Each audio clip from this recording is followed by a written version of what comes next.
मित्रांनो, त्रिवेणी संगमच्या या समुद्राच्या ठिकाणी आपण ज्या तीन समुद्राचं एकत्रीकरण या ठिकाणी होतं त्या ठिकाणून आज सूर्याचं उगम होतोय. म्हणजे रोजच होतो, पण आज विशेष अशी गर्दी बघा. हे मागे साईडला बघू शकता गर्दी. ते सूर्य देवताचं उगम ह्या ठिकाणी होतोय. आता आपण सूर्यदेवताचं दर्शन करणार उगमस्थानी. चला या दर्शन करून घेऊया. ही भयंकर गर्दी पाहू शकता आपण या सूर्य आणि हा स्टॅच्यू.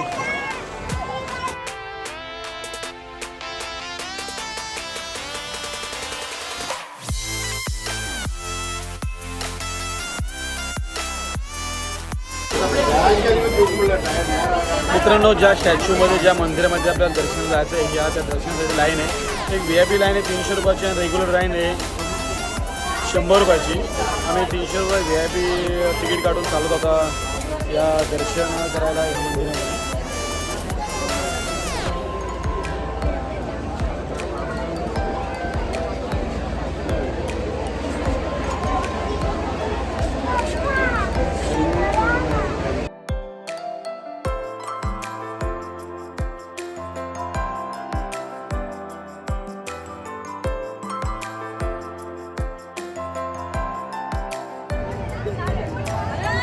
मित्रांनो, आता कन्याकुमारीचं कन्याचं दर्शन, कन्याच्या मंदिराचं दर्शन करायला आम्ही निघलो बोटीने.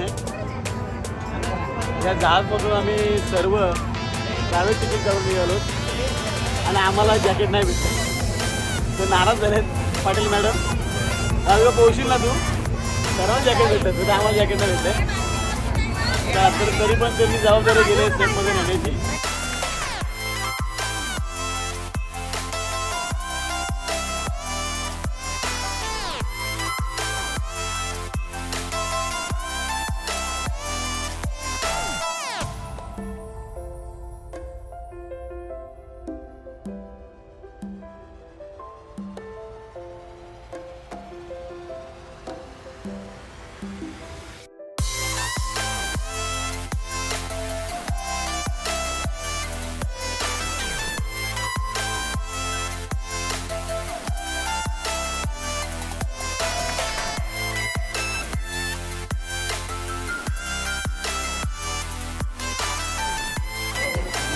मित्रांनो,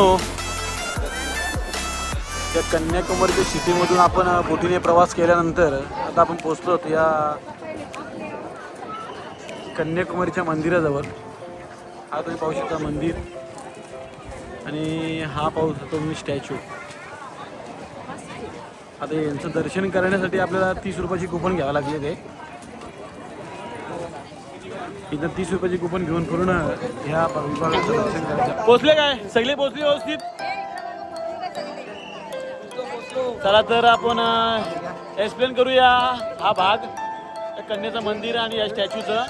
लवकरात लवकर करून आता आपल्याला निघायचं आहे केरळमध्ये. चला मित्रांनो, आता आपण पोचलो आहोत कन्याकुमारीच्या मंदिराजवळ. आता हा मंदिर पाहू शकता माझ्या मागच्या साईडला. खूप गर्दी आहे. एकाहून एक बोट पूर्ण 150 लोकांची भरून येते. मित्रांनो, देवीचं दर्शन केल्यानंतर आम्ही आलो या मंदिरामध्ये. आता आम्ही समोरच्या स्टॅच्यूचं दर्शन करणार आहोत. त्याच्या अगोदर स्वामी विवेकानंदाच्या या स्मारकाचं आपण आता समोर या मंदिरामध्ये दर्शन करणार आहोत.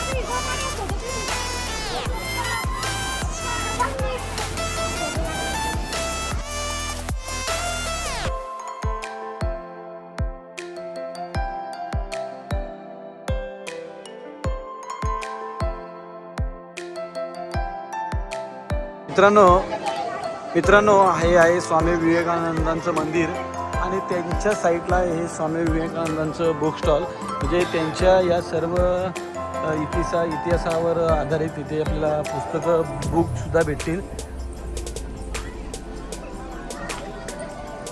हे सर्व त्यांचे बुक स्टॉल आहेत, आपण पाहू शकता. तर मित्रांनो, स्वामी विवेकानंदांच्या स्टॅच्यूचं दर्शन घेतल्यानंतर कन्याकुमारीमध्ये आपण पोहोचतो आता ह्या स्टॅच्यूजवळ. इतकं सुंदर असं वातावरण आहे. प्रत्यक्ष येऊन खरोखर आपण सुद्धा या स्पॉटचा अनुभव नक्की घ्यावा. मित्रांनो, ज्या कन्याकुमारीच्या स्थानी आपण आहोत त्याच कन्याच्या पादुकाचं मंदिर इथे आहे. आणि आता आम्ही आमच्या बरोबर आमच्या आल्यात त्या कन्या 7, त्या 7 कन्यांचं आता पूजन करणार आहोत आपण.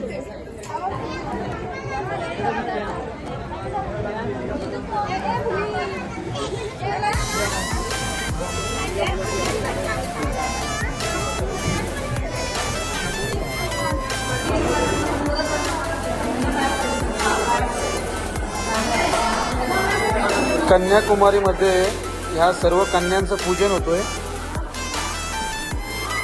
आमच्या सोबत आलेले आमच्या लक्ष्मी म्हणायला लागेल त्या सर्व कन्यांचं पूजन आपण पाहू शकता कन्यादानाच्या कन्याकुमारीच्या या मंदिरामध्ये.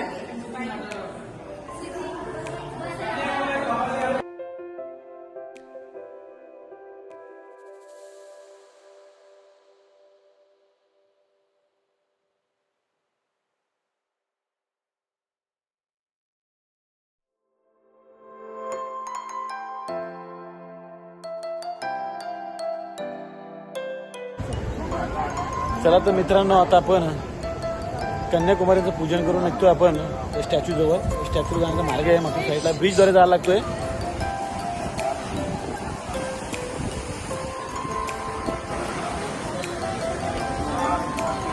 अगं माझ्या बाई उड.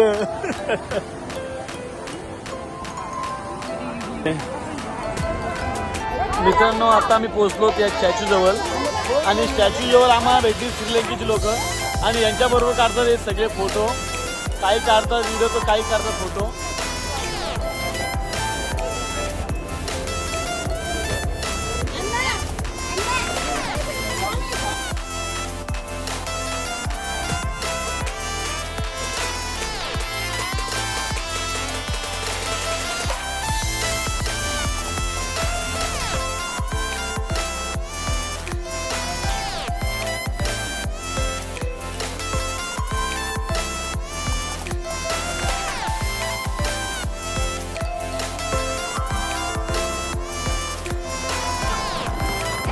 मित्रांनो, हा आहे श्री स्वामी विवेकानंदांचं मंदिर आणि पूर्ण परिसराचा आपण अनुभव घेऊ शकता. ही आमची मेन जोडी, ट्रिपचे सगळं नियोजन करणारी ही मेन जोडी आमची. कन्याकुमारी येण्याचा जो अट्टहास मांडलेला या जोडीने मांडलेला आमच्या. चला तर मित्रांनो, आम्ही आता निघतोय कन्याकुमारीहून. चालत आम्ही आता पद्मनाभ मंदिरामध्ये, जिथे लुंगी आणि साडी घालून दर्शन करायला लागतंय. त्याच्यामुळे माझ्या मिसेसने घातली साडी आणि आता आम्ही घालणार आहोत लुंगी. चला तर आपण दर्शन करायला निघायचं. आता कन्याकुमारी निघतोय. 4 तास रनिंग आहे. कुठेतरी भोजनाचा कार्यक्रम करू आणि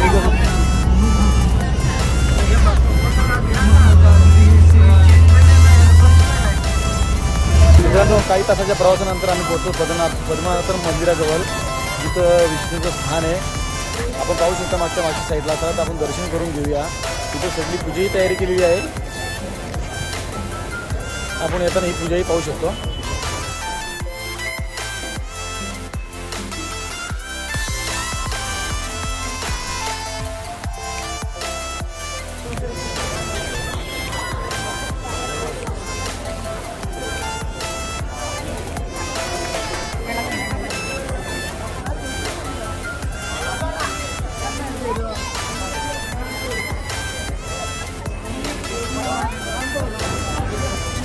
मित्रांनो, खूप छान असं दर्शन झालं आपलं.